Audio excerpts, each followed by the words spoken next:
Good morning students. हम लोग पढ़ रहे थे परम्यूटेशन ग्रुप और परम्यूटेशन ग्रुप की कुछ डेफिनेशंस हम लोग देख चुके थे, उसके कुछ एग्जांपल्स देख चुके थे और साथ ही साथ दो परम्यूटेशन को कैसे मल्टीप्लाई किया जाता है ये भी देख चुके थे।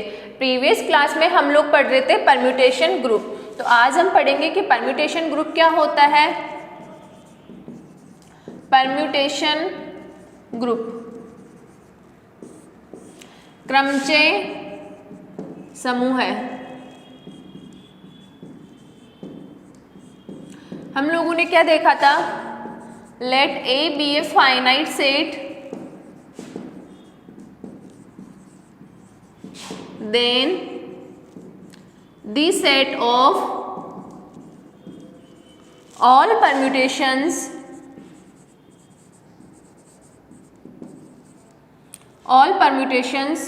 of set A is said to be permutation group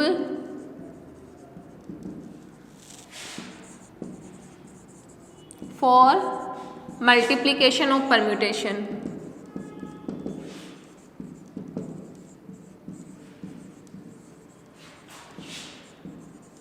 हमारे पास में क्या है, ए हमारे पास में कोई भी फाइनाइट सेट है, ठीक है।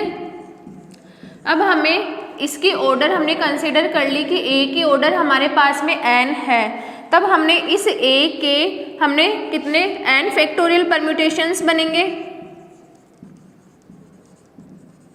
अब इन एन फैक्टोरियल परम्यूटेशंस को लेकर हमने एक सेट बनाया था और हमने बताया था कि ये जो सेट होता है वो परम्यूटेशंस के मल्टीप्लिकेशन के लिए क्या होता है, एक ग्रुप होता है। ये हम प्रीवियस क्लास में देख चुके हैं कि सेट ए के परम्यूटेशंस को लेकर अगर हम एक दूसरा सेट बनाएं तो यह सेट भी परम्यूटेशंस के मल्टीप्लिकेशन के लिए क्या होता है, एक ग्रुप होता है। तो यहाँ पर क्या बोल रहे हैं कि this is called permutation group और इसको मोस्ट ऑफ हम पी ऑफ ए से रिप्रेजेंट करते हैं। पी क्या है, परम्यूटेशन ग्रुप है, किसके ऊपर डिफाइंड है, सेट ए के ऊपर डिफाइंड है। अब हम दूसरा प्रकार का ग्रुप पढ़ते हैं, symmetric group.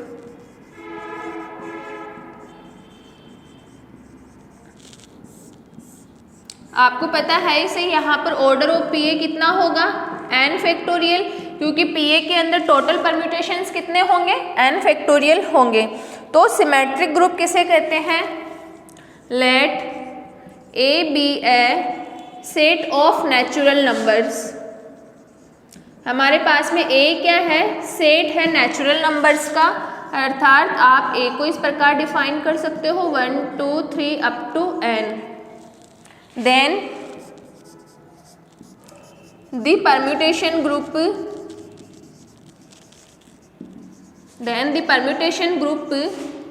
defined on set A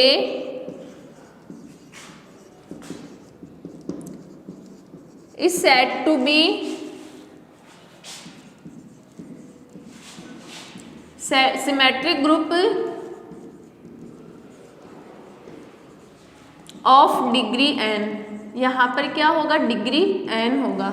हमारे पास में ए क्या है, नेचुरल नंबर्स का सेट है, तब हमारे पास में इस ए सेट के ऊपर हम जो परम्यूटेशन ग्रुप बनाएंगे वह परम्यूटेशन ग्रुप क्या कहलाएगा, सिमेट्रिक ग्रुप कहलाएगा ऑफ डिग्री एन का, और इसका नोटेशन होता है एस एन।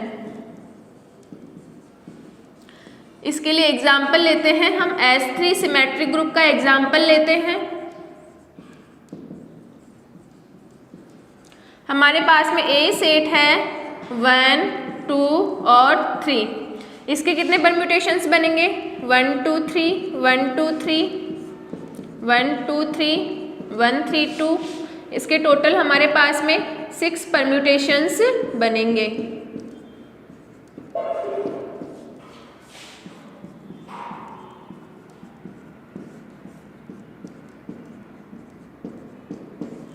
ये हमारे पास में क्या हो गया, S3 हो गया, ठीक है।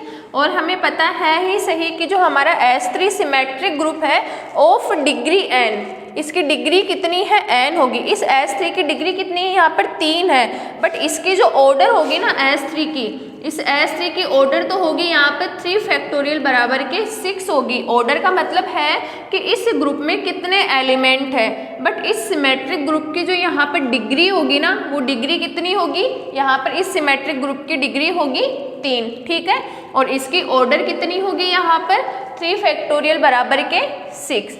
और हम लोग ये भी देख चुके हैं कि यहाँ पर जो S3 है वो क्या है, एक ग्रुप है। अब हमें चेक करना है क्या हमारा ये ग्रुप अबेलियन ग्रुप भी है या नहीं है, तो इसको हम चेक करेंगे।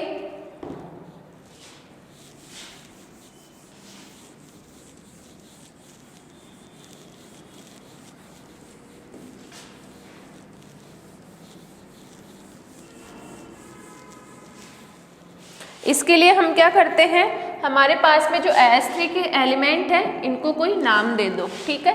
तो हमने क्या किया, इसको नाम दे दो P1,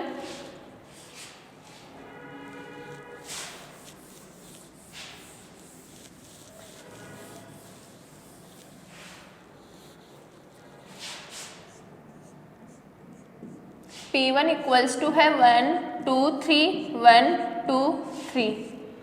P2 इक्वल्स टू है 1 2 3 एंड 2 3 1। P3 इक्वल्स टू है 1 2 3 एंड 3 1 2, ठीक है।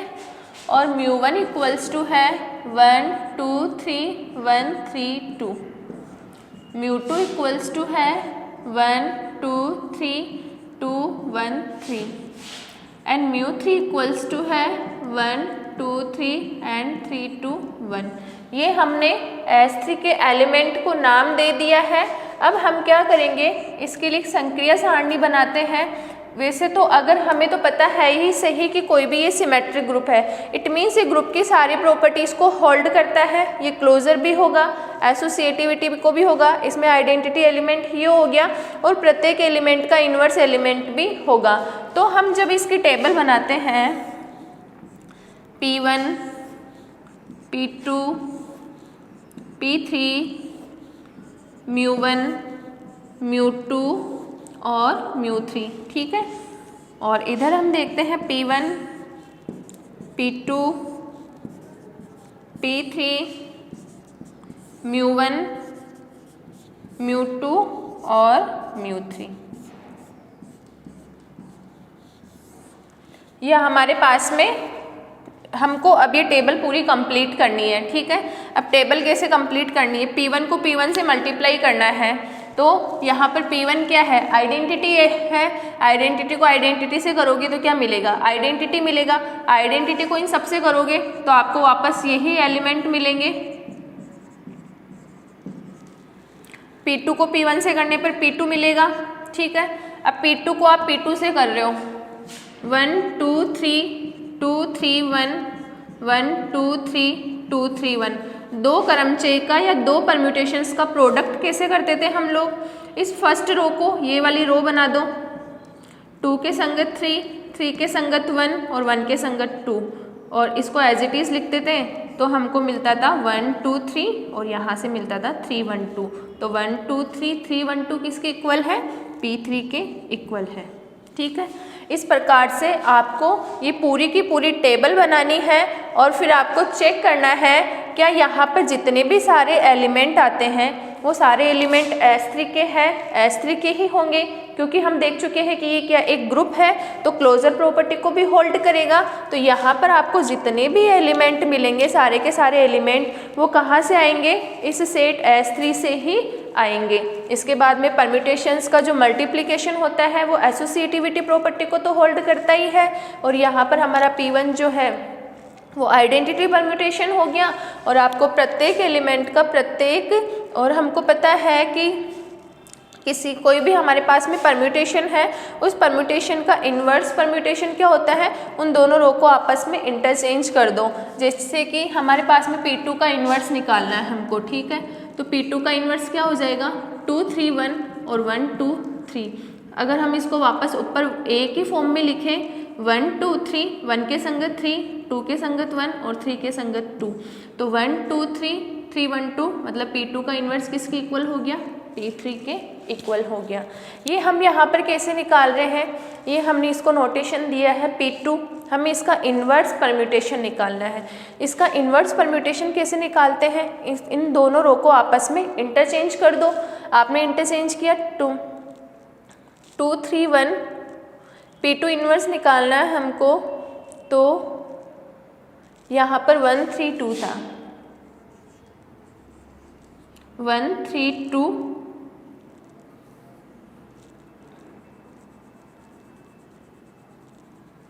हमने इन्वर्स निकाला है। यहाँ पर P2 इन्वर्स नहीं है, ये P2 नहीं है, यहाँ पर ये है हमारे पास में P1, ठीक है। अब हमें किसका इन्वर्स निकालना है, P1 का इन्वर्स निकालना है। तो P1 का इन्वर्स निकालने के लिए हम क्या करते हैं, इन दोनों रोज़ को आपस में इंटरचेंज कर दो, ठीक है। हमने इंटरचेंज कर दिया इनको। अब वापस क्या करते हैं कि जो हमारी फर्स्ट रो है वो A के जैसे हमारा सेट A डिफाइंड है उसी फॉर्म में होनी चाहिए, तो हमने इसको लिख दिया 1 2 3, ठीक है। अब 1 के संगत हम देखते हैं 1, 2 के संगत हम देखते हैं 3 और 3 के संगत हम देखते हैं 2, तो 1 2 3 के संगत 1 3 2, 1 3 2 हमें वापस यहाँ पर P1 ही मिल रहा है, ठीक है। 1 2 3 2 3 1, ये हमारे पास में यहाँ μ1 था और μ1 ये तो है हमारे पास में μ1 और ये हमें यहाँ पर क्या मिला वापस 1 2 3 और 1 3 2 हमें μ1 ही मिला है। तो यहाँ पर तो हमें μ1 का इन्वर्स वापस क्या मिल गया, μ1 ही मिल गया है। नोटेशन भले कुछ भी हो, ध्यान में रखना है कि हमें कैसे निकालना होता है किसी भी परम्यूटेशन का इन्वर्स परम्यूटेशन। तो आप लोगों को ये पूरी की पूरी सारणी कंप्लीट करनी है और आपको देखना है कि जो आपका S3 है यहाँ पर, ये S3 जो होगा एक ग्रुप होगा। नाउ हम चेक करते हैं क्या हमारा S3 जो है यहाँ पर अबेलियन ग्रुप है अथवा नहीं है।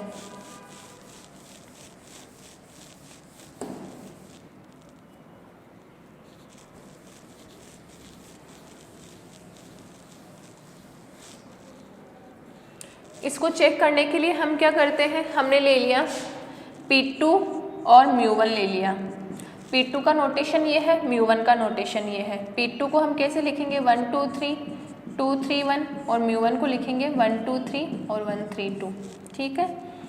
इस फर्स्ट रो को सेकेंड रो बनाना है, 1 3 2, 1 के संगत 2, 3 के संगत 1 और 2 के संगत 3, और इसको एज इट इज़ लिखना होता है। इसे कैंसिल आउट हो जाता है और हमें क्या मिलता है, ये तो हमें मिला P2 μ1, ठीक है। अब हम देखते हैं क्या हमारा μ1 P2 भी इसके इक्वल है। 1 2 3 1 3 2, P2 किसके इक्वल होगा 1 2 3 2 3 1, ठीक है। अब हम क्या करते हैं यहाँ पर,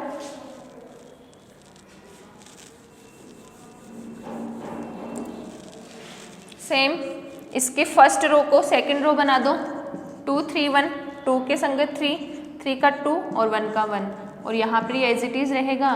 तो आपको यहाँ से वापस से क्या मिलेगा 1 2 3 और 3 2 1। क्या ये दोनों आपस में इक्वल है, ये हम यहाँ से यहाँ पर गए हैं।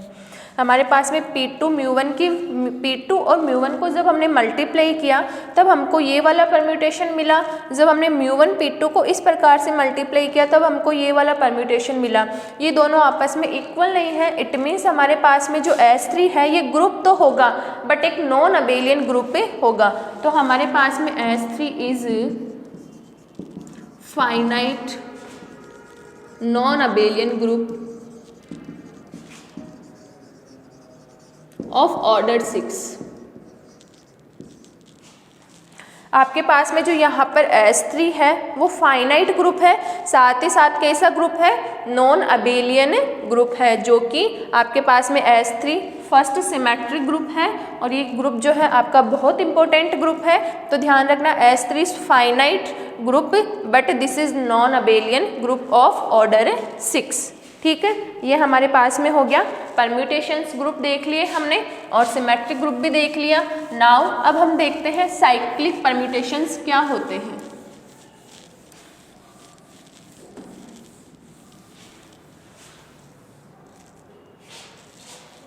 Cyclic permutation,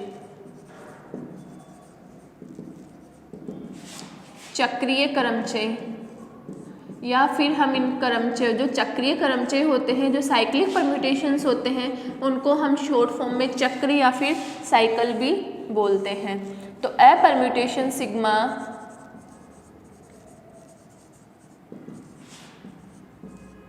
of set A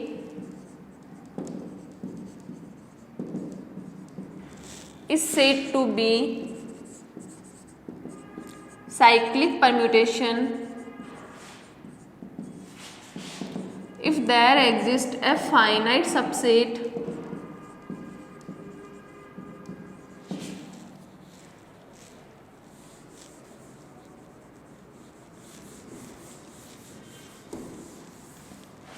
there exists a finite subset of A is A1, A2 up to AR such that sigma A1 is equals to A2, sigma A2 is equals to A3 and sigma AR equals to A1 हो।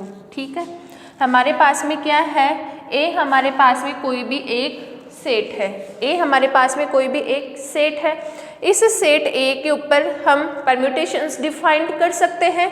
तो वह permutation cyclic कब कहलाएगा, जब हमारे पास में ए का एक ऐसा फाइनाइट सबसेट हो A1, A2 up to AR की उस सिग्मा परम्यूटेशन है, तो A1 की इमेज आपको A2 मिले, अर्थात A1 की इमेज A2, उसके आगे वाला A2 की image A3 up to A3 की इमेज A4 और इस AR की इमेज आपको वापस मिले A1। ठीक है, तो इसका नोटेशन होता है, सिग्मा को हम इस प्रकार लिखेंगे, फिर A1, A2, A3 up to AR। ये हमारे पास में इस परम्यूटेशन, इस साइक्लिक परम्यूटेशंस को लिखने का नोटेशन होता है, जहाँ पर A1 की इमेज A2 होती है, A2 की इमेज A3 होती है, A3 की A4 होती है, अर्थात प्रत्येक एलिमेंट की जो इमेज होती है उसके आगे वाला एलिमेंट होता है। अब AR के आगे कोई है नहीं, इसको साइक्लिक बोल रहे हैं, इट मीन्स ये वापस साइकिल के अंदर आएगा, तो इस AR की इमेज आपको क्या मिलेगी, वापस A1 मिलेगी। ठीक है, और अगर आपको इसको परम्यूटेशन के रूप में पूरा लिखना हो तो A1, A2, क्योंकि सेट आपके पास में क्या है यहाँ पर AR अप टू AN। ठीक है, हमने क्या लिया है, ये तो ए का एक फाइनाइट सबसेट लिया है। हमको जब परम्यूटेशन लिखना होता है तो पूरा का जो पूरा परम्यूटेशन होता है वो सेट ए के ऊपर डिफाइंड होता है। तो हमने सेट ए के अंदर कंसिडर कर लिए कि टोटल n एलिमेंट है, A1 की इमेज A2, A2 की image A3 up to AR की इमेज A1। ठीक है, अब ये हमको यहाँ पर कुछ भी दिया हुआ नहीं है इस सिग्मा के अंदर, तो यहाँ पर AR+1 कंसिडर कर लो, तो इसकी इमेज जो होगी वापस यही होगी। ठीक है, अगर हमारे पास में सिग्मा कोई साइकिल है, साइक्लिक परम्यूटेशन है, तो इस साइक्लिक परम्यूटेशन के अंदर प्रत्येक एलिमेंट की जो इमेज होती है वो आगे वाला एलिमेंट होता है, और जो एलिमेंट इसके अंदर नहीं लिखे हुए होते हैं ए के सेट ए के, उनकी इमेज वो खुद ही होते हैं। ठीक है, अगर हमारे पास में सिग्मा x बराबर के x हो, x ए का एलिमेंट है, तो वह x एलिमेंट जो होता है ना वो इस सेट को बिलोंग नहीं करता है। अभी हमने यहाँ पर देखा कि AR+1 की इमेज AR+1, AN की इमेज AN है, क्या ये एलिमेंट इस सिग्मा अर्थात इस सेट में से आ रहे हैं, नहीं आ रहे हैं। अगर सिग्मा x बराबर x हो, जहाँ पर x ए का एलिमेंट होगा ही होगा, ये तो डेफिनेटली श्योर है कि अगर परम्यूटेशन पे कोई एलिमेंट अप्लाई हो रहा है तो वो सेट ए का ही होगा, लेकिन वह एलिमेंट उस सेट के फाइनाइट सबसेट में से नहीं होगा। ठीक है, तो ये हमने देख लिया कि हमारे पास में साइक्लिक परम्यूटेशन क्या होते हैं और इनको किस प्रकार डिफाइन किया जाता है। ये आपके पास में सिग्मा हो गया। ठीक है, अगर आपको इसकी लेंथ देखनी हो, length of cycle, then length of cycle क्या होती है, number of element in a cycle is said to be length of permutation. यहाँ पर इस सिग्मा की लेंथ कितनी होगी, r होगी, क्योंकि इसके अंदर टोटल एलिमेंट कितने हैं, AR है। ठीक है, हमारे पास में जैसे कि आइडेंटिटी परम्यूटेशन होता है, मान लो 1 2 3 1 2 3। अगर आपको इसको सिग्मा के फॉर्म में लिखना हो तो आप इसको इस प्रकार लिख सकते हैं, या फिर इस प्रकार लिख सकते हैं, या फिर इस प्रकार लिख सकते हैं। यहाँ 1 का मतलब है कि 1 आपका, क्योंकि जब आप इसको खोलोगे तो 1 का मतलब क्या है कि 1 आप लिखोगे तो यहाँ पर सेट ए के पूरे एलिमेंट, 1 का मतलब है कि 1 पे मैप हो रहा है, और बचे हुए एलिमेंट हमको पता है कि अपने आप ही, अगर ये इसके अंदर नहीं लिखे हुए तो 2 2 पर जाएगा, 3 3 पर जाएगा।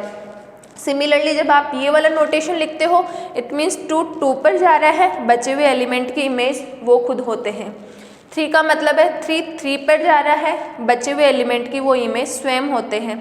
तो यहाँ पर हमेशा ध्यान रखना, आइडेंटिटी परम्यूटेशन की जो लेंथ होती है वो हमेशा 1 होती है। ठीक है, नेक्स्ट हम देखते हैं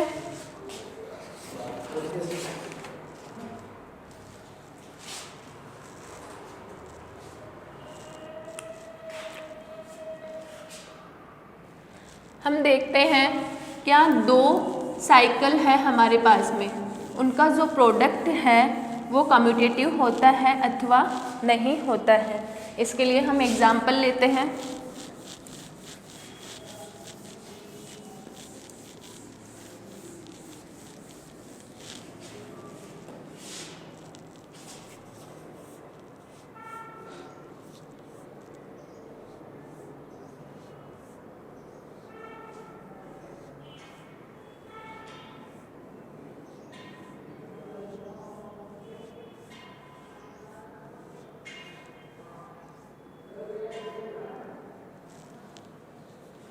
उसके पहले हम कुछ प्रॉपर्टीज देखते हैं।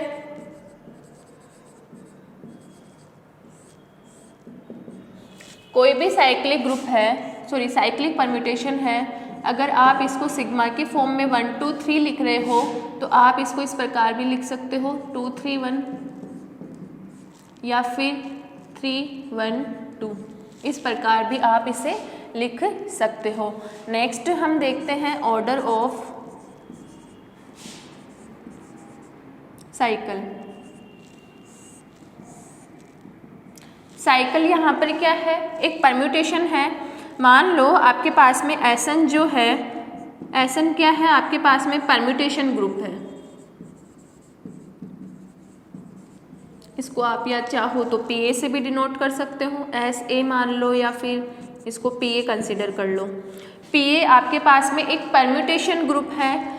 अब आपको क्या निकालना है, परम्यूटेशन ग्रुप है। साइकिल क्या है, एक परम्यूटेशन है, परम्यूटेशन की ऑर्डर निकालनी है। इट मीन्स आपको ये जो आपके पास में परम्यूटेशन ग्रुप होगा, इस परम्यूटेशन ग्रुप के अंदर सारे के सारे परम्यूटेशंस होंगे, तो उन परम्यूटेशन की आपको ऑर्डर निकालनी है। इट मीन्स आपके पास में ग्रुप का कोई एलिमेंट है, उस ग्रुप के उस एलिमेंट की आपको ऑर्डर निकालनी है। यहाँ पर आपको क्या करना है, साइकिल की ऑर्डर निकालनी है। ठीक है, साइकिल आपके पास में क्या है, एक परम्यूटेशन है। परम्यूटेशन की ऑर्डर निकालने का मतलब है आप किसी परम्यूटेशन ग्रुप के किसी एक परम्यूटेशन की ऑर्डर निकाल रहे हो। इट मीन्स आप ग्रुप के किसी एक एलिमेंट की ऑर्डर निकाल रहे हो यहाँ पर। तो हमने पढ़ा था कि अगर A बिलोंग्स टू Z हो और अगर A की पावर n बराबर के E हो तो ऑर्डर ऑफ A कितना हो जाता था हमारा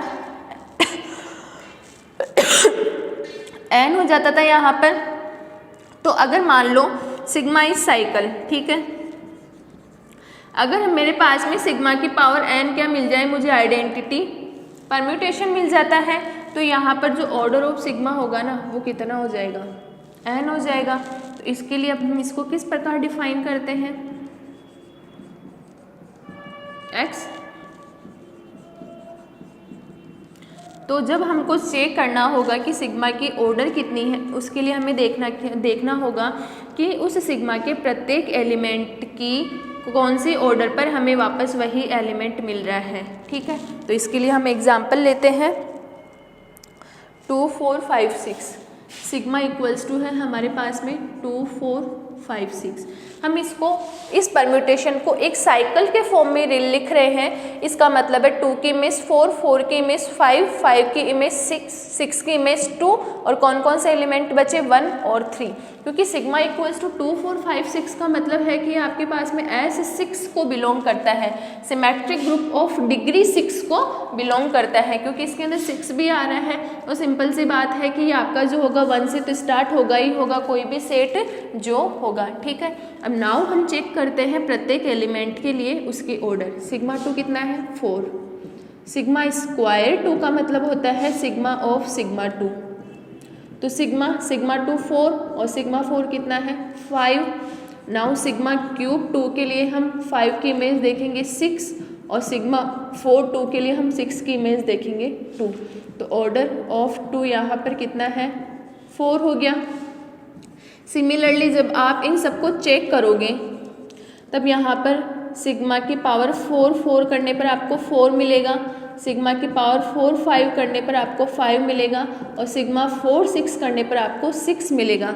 implies that order of sigma कितना हो गया 4 हो गया। इसका मतलब है order of cycle is equal to length of cycle.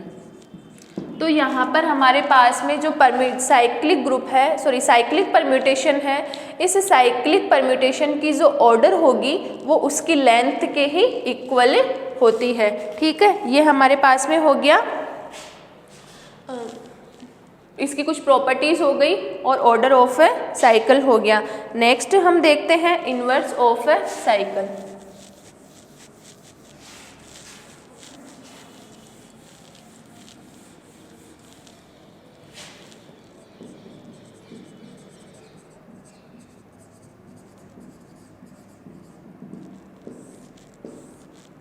मान लो सिग्मा बी ए साइकिल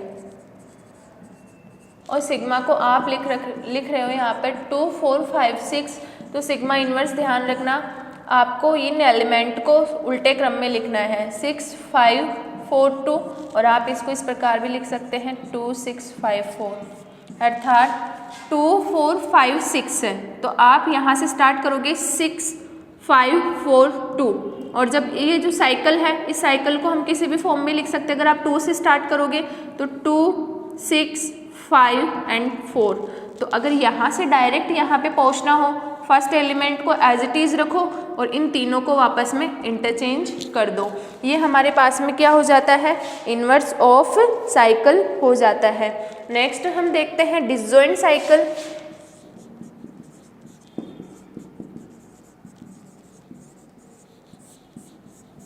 हमारे पास में सिग्मा 1 और सिग्मा 2, ठीक है, दो साइकिल हैं।